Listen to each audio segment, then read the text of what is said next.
evening. It could be the video that helps crack the case. Family members of Necole Guillory have released surveillance video of her taken about 2 months before she died.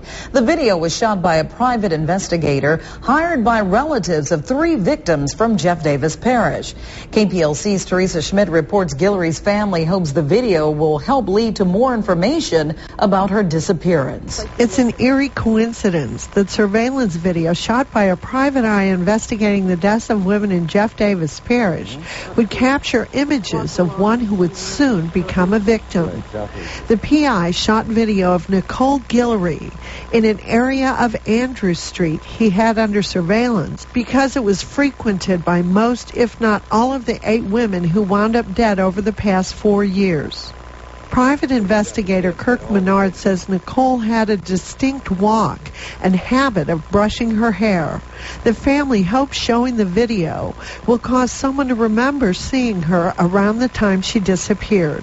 They're hoping someone observed her and her characteristics getting in a vehicle that may be able to provide a tip.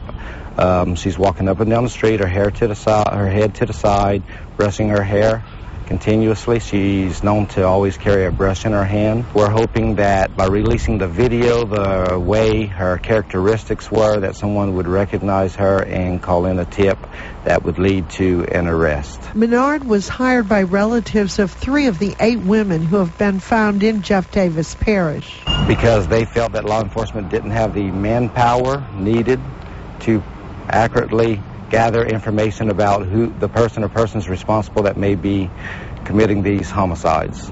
All the information we get, we do pass along to law enforcement and task force. Necole Guillory, who was 26 at the time of her death, was last seen getting into a car on Doyle Street Sunday, August 16th. At your service in Jennings, Teresa Schmidt, KPLC 7 News.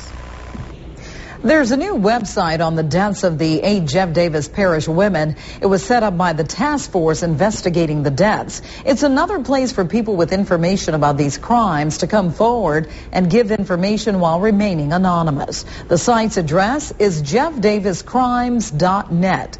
And there's also a tip line. That number is 824-6662.